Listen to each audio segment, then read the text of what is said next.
بسم اللہ الرحمن الرحیم۔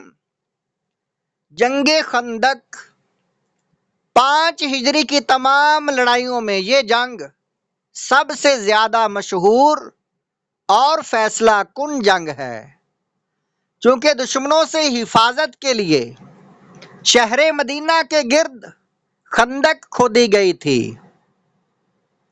اس لیے یہ لڑائی جنگ خندق کہلاتی ہے، اور چونکہ تمام کفار عرب نے متحد ہو کر اسلام کے خلاف یہ جنگ کی تھی، اس لیے اس لڑائی کا دوسرا نام جنگ احزاب، تمام جماعتوں کی متحدہ جنگ، اس جنگ کا نام ہے۔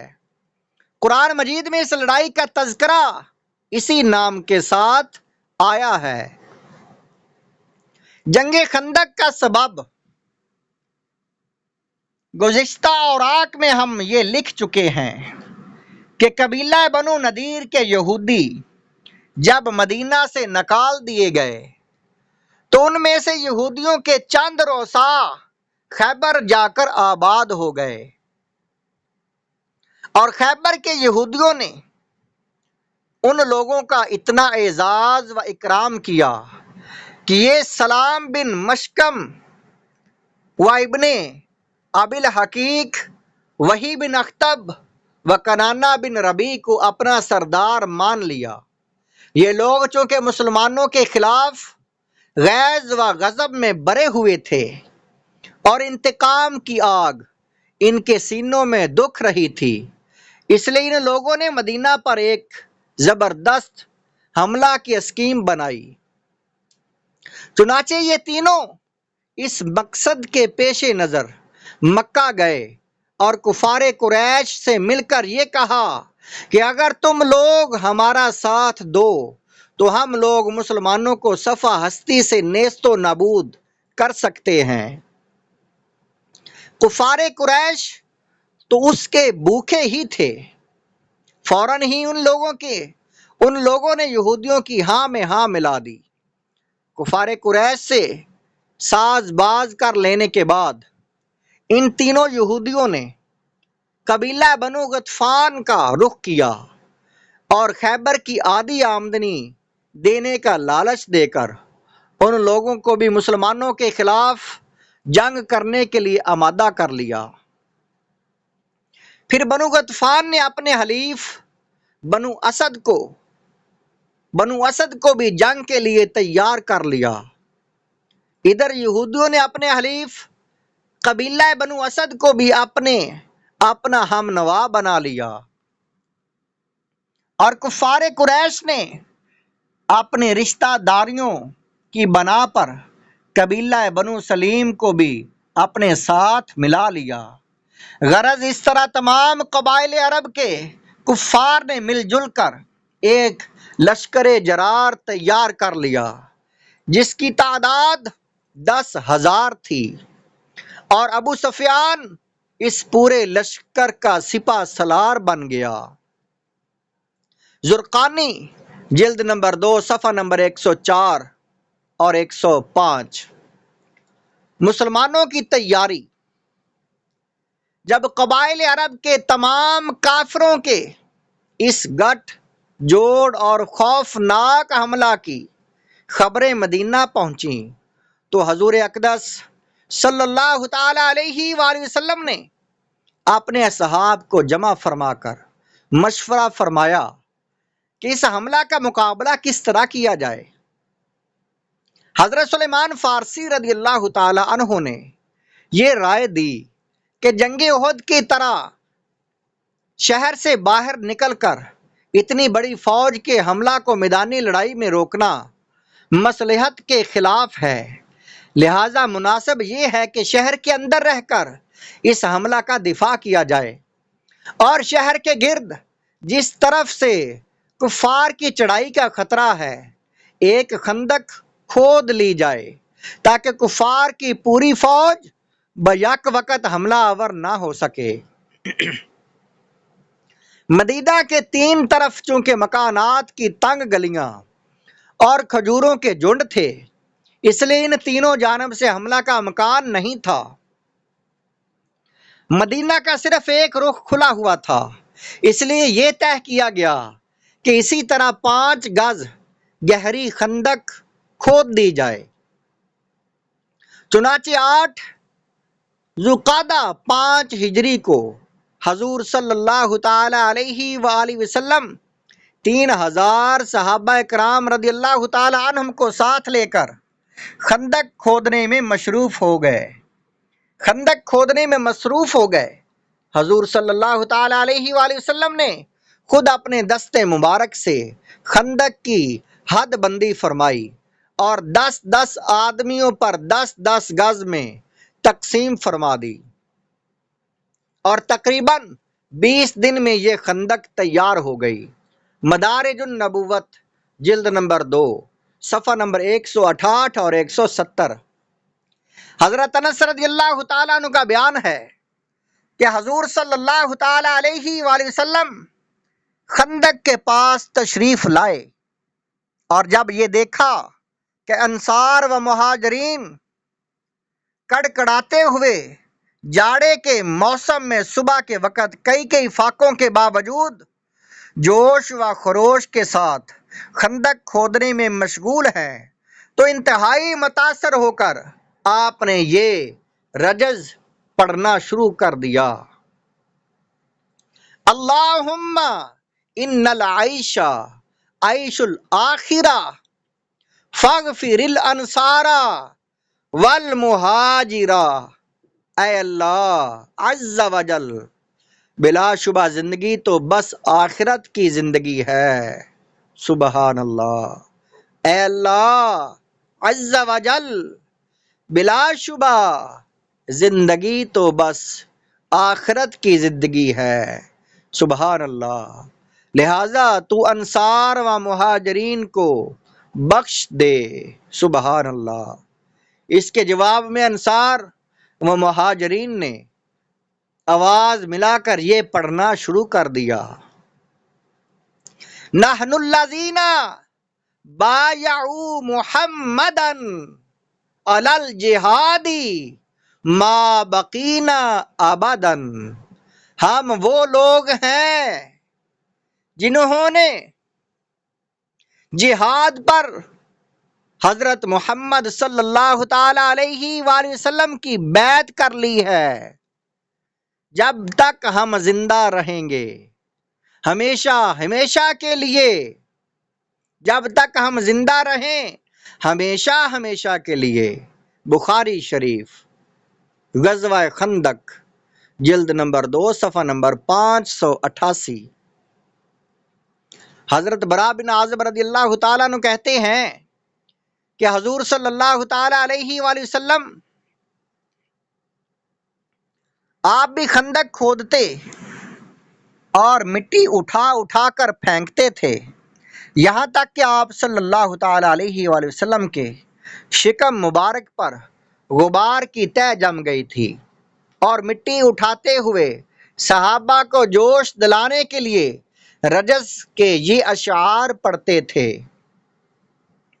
واللہ لولا اللہ ما اہتدینا ولا تصدقنا ولا صلینا۔ خدا کی قسم، اگر اللہ کا فضل نہ ہوتا تو ہم ہدایت نہ پاتے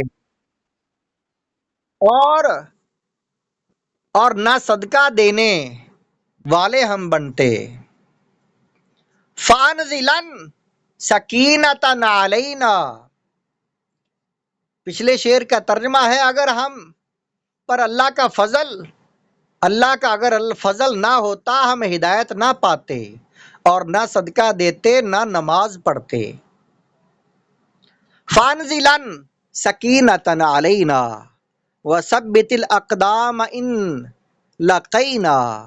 لہذا اے اللہ عز و جل تو ہم پر قلبی اطمینان اتار دے اور جنگ کے وقت ہم کو ثابت قدم رکھ۔ ان الاولی قد بغوا علینا اذا ارادوا فتنۃ ابینا۔ یقیناً ان کافروں نے ہم پر ظلم کیا ہے، اور جب بھی ان لوگوں نے فتنہ کا ارادہ کیا تو ہم لوگوں نے انکار کر دیا۔ لفظ ابینا حضور صلی اللہ علیہ وسلم بار بار تکرار بلند آواز سے دہراتے تھے۔ ایک عجیب چٹان، حضرت جابر رضی اللہ تعالیٰ عنہ نے بیان فرمایا کہ خندق کھودتے ہوئے ناگہاں ایک ایسی چٹان نمودار ہوئی، ایسی چٹان نمودار ہو گئی جو کسی سے بھی نہیں ٹوٹی۔ جب ہم نے بارگاہ رسالت میں یہ ماجرا عرض کیا تو آپ صلی اللہ تعالیٰ علیہ وآلہ وسلم اٹھے۔ 3 دن کا فاقہ تھا اور شکم مبارک پر پتھر بندھا ہوا تھا۔ آپ نے اپنے دست مبارک سے پھواڑا مارا تو وہ چٹان ریت کے بربرے ٹیلے کی طرح بکھر گئی۔ بخاری جلد نمبر 2 صفحہ نمبر 588۔ ایک اور روایت یہ ہے کہ آپ صلی اللہ تعالیٰ علیہ وآلہ وسلم نے اس چٹان پر 3 مرتبہ پھواڑا مارا۔ ہر ضرب پر اس میں سے ایک روشنی نکلتی تھی اور اس روشنی میں آپ نے شام و ایران اور یمن کے شہروں کو دیکھ لیا اور ان تینوں ملکوں کے فتح ہونے کی صحابہ کرام رضی اللہ تعالی عنہم کو بشارت دی۔ زرقانی جلد نمبر 2 صفحہ نمبر 109، مدارج جلد نمبر 2 صفحہ نمبر 169۔ اور نسائی کی روایت میں ہے کہ آپ صلی اللہ تعالی علیہ وآلہ وسلم نے مدائن کسرا و مدائن کیسر و مدائن حبشہ کی فتوحات کا اعلان فرمایا۔ نسائی شریف، سنن نسائی جلد نمبر 2 صفحہ نمبر 63۔ حضرت جابر رضی اللہ تعالی عنہ کی دعوت۔ حضرت جابر رضی اللہ تعالی عنہ کہتے ہیں کہ فاقوں سے شکم اقدس پر پتھر بندھا ہوا دیکھ کر میرا دل بھر آیا۔ چنانچہ میں حضور صلی اللہ تعالی علیہ وآلہ وسلم سے اجازت لے کر اپنے گھر آیا اور بیوی سے کہا کہ میں نے نبی اکرم صلی اللہ تعالی علیہ وآلہ وسلم کو اس قدر شدید بھوک کی حالت میں دیکھا ہے کہ مجھ پر صبر کی تاب نہیں رہی، کیا گھر میں کچھ کھانا ہے؟ بیوی نے کہا کہ گھر میں 1 صاع جو کے سوا کچھ بھی نہیں ہے۔ میں نے کہا تم جلدی سے اس جو کو پیس کر گوندھ لو اور اپنے گھر کا پلا ہوا ایک بکری کا بچہ میں نے ذبح کر کے اس کی بوٹیاں بنا دیں، اور بیوی سے کہا کہ جلدی سے تم گوشت روٹی تیار کر لو، میں حضور صلی اللہ تعالی علیہ وآلہ وسلم کو بلا کر لاتا ہوں۔ چلتے وقت بیوی نے کہا کہ دیکھنا صرف حضور صلی اللہ تعالی علیہ وآلہ وسلم اور چند ہی اصحاب کو ساتھ میں لانا، کھانا کم ہی ہے، کہیں مجھے رسوا مت کر دینا۔ حضرت جابر رضی اللہ تعالیٰ نے خندق پر آ کر چپکے سے عرض کیا کہ یا رسول اللہ صلی اللہ تعالی علیہ وآلہ وسلم، 1 صاع آٹے کی روٹیاں اور 1 بکری کے بچے کا گوشت میں نے گھر میں تیار کرایا ہے، لہذا آپ صلی اللہ تعالی علیہ وآلہ وسلم صرف چند اشخاص کے ساتھ چل کر تناول فرما لیں۔ یہ سن کر حضور صلی اللہ تعالی علیہ وآلہ وسلم نے فرمایا، اے خندق والو، جابر نے دعوت طعام دی ہے، لہذا سب لوگ ان کے گھر پر چل کر کھانا کھا لیں۔ پھر مجھ سے فرمایا کہ جب تک میں نہ آ جاؤں روٹی مت پکوانا۔ چنانچہ جب حضور صلی اللہ تعالی علیہ وآلہ وسلم تشریف لائے تو گوندے ہوئے آٹے میں اپنا لعاب دہن ڈال کر برکت کی دعا فرمائی اور گوشت کی ہانڈی میں بھی اپنا لعاب دہن ڈال دیا۔ پھر روٹی پکانے کا حکم دیا اور یہ فرمایا کہ ہانڈی چولہے سے نہ اتاری جائے۔ پھر روٹی پکنی شروع ہوئی اور ہانڈی میں سے حضرت جابر رضی اللہ تعالیٰ عنہ کی بیوی نے گوشت نکال کر دینا شروع کیا۔ 1000 آدمیوں نے آسودہ ہو کر کھانا کھا لیا، مگر گوندا ہوا آٹا جتنا پہلے تھا اتنا ہی رہ گیا اور ہانڈی چولہے پر بادستور جوش مارتی رہی۔ بخاری شریف جلد نمبر 2 صفحہ نمبر 599، غزوہ خندق۔ سبحان اللہ، سبحان اللہ۔ بابرکت کھجوریں۔ اسی طرح ایک لڑکی اپنے ہاتھ میں کچھ کھجوریں لے کر آئی۔ حضور صلی اللہ تعالی علیہ وآلہ وسلم نے پوچھا کیا ہے یہ؟ لڑکی نے جواب دیا کہ کچھ کھجوریں ہیں جو میری ماں نے میرے باپ کے ناشتہ کے لیے بھیجی ہیں۔ آپ صلی اللہ تعالی علیہ وآلہ وسلم نے ان کھجوروں کو اپنے دست مبارک میں لے کر ایک کپڑے پر بکھیر دیا اور تمام اہل خندق کو بلا کر فرمایا کہ خوب سیر ہو کر کھاؤ۔ چنانچہ تمام خندق والوں نے شکم سیر ہو کر ان کھجوروں کو کھایا۔ سبحان اللہ۔ مدارج جلد نمبر 2 صفحہ نمبر 169۔ یہ دونوں واقعات حضور سرور کائنات صلی اللہ تعالی علیہ وآلہ وسلم کے معجزات میں سے ہیں۔ اسلامی افواج کی مورچہ بندی۔ حضور اقدس صلی اللہ تعالی علیہ وآلہ وسلم نے خندق تیار ہو جانے کے بعد عورتوں اور بچوں کو مدینہ کے محفوظ قلعہ میں جمع فرما دیا اور مدینہ پر حضرت ابن ام مکتوم رضی اللہ تعالی عنہ کو اپنا خلیفہ بنا کر 3000 انصار و مہاجرین کی فوج کے ساتھ مدینہ سے نکل کر صلاح پہاڑ کے دامن میں ٹھہرے۔ صلاح آپ کی پشت پر تھا اور آپ کے سامنے خندق تھی۔ مہاجرین کا جھنڈا حضرت زید بن حارثہ رضی اللہ تعالی عنہ کے ہاتھ میں دیا اور انصار کا علمبردار حضرت سعد بن عبادہ رضی اللہ تعالی عنہ کو بنایا۔ کفار کا حملہ۔ کفار قریش اور ان کے اتحادیوں نے 10,000 کے لشکر کے ساتھ مسلمانوں پر حملہ بول دیا اور 3 طرف سے کافروں کا لشکر اس زور و شور کے ساتھ مدینہ پر امڑ پڑا کہ شہر کی فضاؤں میں گرد و غبار کا طوفان اٹھ گیا۔ اس خوفناک چڑھائی اور لشکر کفار کے دل بادل کی مارکہ آرائی کا نقشہ قرآن کی زبان سے سنیے۔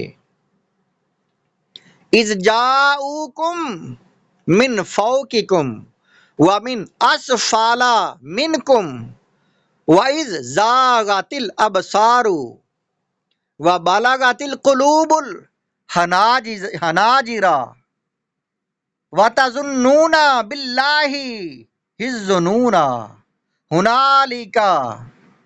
هُنَالِكَ ابْتُلِيَ الْمُؤْمِنُونَ وَزُلْزِلُوا زِلْزَالًا شَدِيدًا۔ جب کافر تم پر آ گئے تمہارے اوپر سے اور تمہارے نیچے سے، اور جب کہ ٹھٹک کر رہ گئیں نگاہیں اور دل گلوں کے پاس خوف سے آ گئے، اور تم اللہ پر امید و یاس سے طرح طرح کے گمان کرنے لگے۔ اس جگہ مسلمان آزمائش اور امتحان میں ڈال دیے گئے اور وہ بڑے زور کے زلزلے میں جھنجھوڑ کر رکھ دیے گئے۔ یعنی ناظرین کرام، غزوہ خندق کفار وہ ساری جماعتیں اتنے زور سے آئیں اور اتنا بڑا لشکر لے کر آئیں کہ اس وقت کے مسلمان خوف کی وجہ سے ان کے دل جو ہیں وہ باہر آنے لگے اور اللہ پر امید رکھے ہوئے تھے، اور اللہ تعالیٰ نے ان سے بہت بڑی آزمائش لی۔ منافقین جو مسلمانوں کے دوش بدوش کھڑے تھے، وہ کفار کے اس لشکر کو دیکھتے ہی بزدل ہو کر پھسل گئے اور اس وقت ان کے نفاق کا پردہ چاک ہو گیا۔ چنانچہ ان لوگوں نے اپنے گھر جانے کی اجازت مانگنی شروع کر دی، جیسا کہ قرآن میں اللہ تعالیٰ کا فرمان ہے وَيَسْتَأْذِنُ فَرِيقٌ مِّنْهُمُ النَّبِيَّ يَقُولُونَ إِنَّ بُيُوتَنَا عَوْرَةٌ وَمَا هِيَ بِعَوْرَةٍ إِن يُرِيدُونَ إِلَّا فِرَارًا۔ سورہ احزاب۔ اور ایک گروہ منافقین ان میں سے نبی کی اجازت طلب کرتا تھا۔ منافق کہتے ہیں کہ ہمارے گھر کھلے پڑے ہیں، حالانکہ وہ کھلے ہوئے نہیں تھے، ان کا مقصد بھاگنے کے سوا کچھ بھی نہ تھا۔ لیکن اسلام کے سچے جان نثار مہاجرین اور انصار نے جب لشکر کفار کی طوفانی یلغار کو دیکھا تو اس طرح سینہ سپر ہو کر ڈٹ گئے کہ صلعہ اور احد کی پہاڑیاں سر اٹھا اٹھا کر ان مجاہدین کے اولو العزمی کو حیرت سے دیکھنے لگیں۔ ان جان نثاروں کی ایمانی شجاعت کی تصویر صفحات قرآن پر بصورت تحریر دیکھیے۔ ارشاد ربانی ہے، وَلَمَّا رَأَى الْمُؤْمِنُونَ الْأَحْزَابَ قَالُوا هَذَا مَا وَعَدَنَا اللَّهُ وَرَسُولُهُ وَصَدَقَ اللَّهُ وَرَسُولُهُ وَمَا زَادَهُمْ إِلَّا إِيمَانًا وَتَسْلِيمًا۔ اور جب مسلمانوں نے قبائل کفار کے لشکروں کو دیکھا تو بول اٹھے کہ یہ تو وہی منظر ہے جس کا اللہ اور اس کے رسول نے ہم سے وعدہ کیا تھا، اور خدا اور اس کا رسول دونوں سچے ہیں، اور اس نے ان کے ایمان و اطاعت کو اور زیادہ بڑھا دیا۔ بنو قریظہ کی غداری۔ قبیلہ بنو قریظہ کے یہودی اب تک غیر جانبدار تھے، لیکن بنو نذیر کے یہودیوں نے ان کو بھی اپنے ساتھ ملا کر لشکر کفار میں شامل کر لینے کی کوشش شروع کر دی۔ چنانچہ حی بن اخطب ابو سفیان کے مشورہ سے بنو قریظہ کے سردار کعب بن اسد کے پاس گیا۔ پہلے تو اس نے اپنا دروازہ نہیں کھولا اور کہا کہ ہم محمد صلی اللہ علیہ وسلم کے حلیف ہیں، اور ہم نے ان کو ہمیشہ اپنے عہد کا پابند پایا ہے، اس لیے ہم ان سے عہد شکنی کرنا خلاف مروت سمجھتے ہیں۔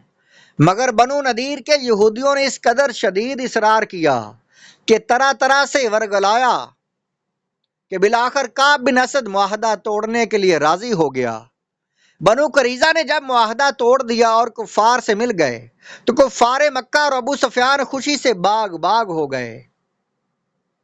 حضور اقدس صلی اللہ تعالی علیہ وآلہ وسلم کو جب اس کی خبر ملی تو آپ نے حضرت سعد بن معاذ اور حضرت سعد بن عبادہ رضی اللہ تعالی عنہما کو تحقیق حال کے لیے بنو قریظہ کے پاس بھیجا۔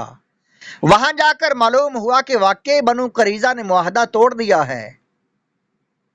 جب ان دونوں معزز صحابیوں رضی اللہ تعالی عنہما نے بنو قریظہ کو ان کا معاہدہ یاد دلایا تو ان بد ذات یہودیوں نے انتہائی بے حیائی کے ساتھ یہاں تک کہہ دیا کہ ہم کچھ نہیں جانتے کہ محمد صلی اللہ علیہ وسلم کون ہیں اور معاہدہ کس کو کہتے ہیں، ہمارا کوئی معاہدہ ہوا ہی نہیں تھا۔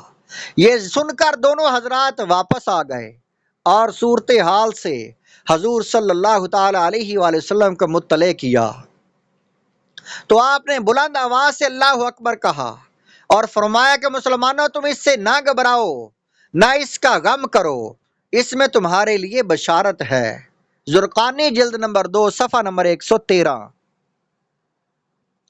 کفار کا لشکر جب آگے بڑھا تو سامنے خندق دیکھ کر ٹھہر گیا اور شہر مدینہ کا محاصرہ کر لیا، اور تقریباً 1 مہینے تک کفار شہر مدینہ کے گرد گھیرا ڈالے ہوئے پڑے رہے، اور یہ محاصرہ اس سختی کے ساتھ قائم رہا کہ حضور صلی اللہ تعالی علیہ وآلہ وسلم اور صحابہ رضی اللہ تعالی عنہم پر کئی فاقے گزر گئے۔ کفار نے ایک طرف تو خندق کا محاصرہ کر رکھا تھا اور دوسری طرف اس لیے حملہ کرنا چاہتے تھے کہ مسلمانوں کی عورتیں اور بچے قلعوں میں پناہ گزین ہیں۔ مگر حضور صلی اللہ تعالی علیہ وآلہ وسلم نے جہاں خندق کے مختلف حصوں پر صحابہ کرام رضی اللہ تعالی عنہم کو مقرر فرما دیا کہ وہ کفار کے حملوں کا مقابلہ کرتے رہیں۔ اسی طرح عورتوں اور بچوں کی حفاظت کے لیے بھی کچھ صحابہ اکرام رضی اللہ تعالی عنہم کو متعین کر دیا تھا۔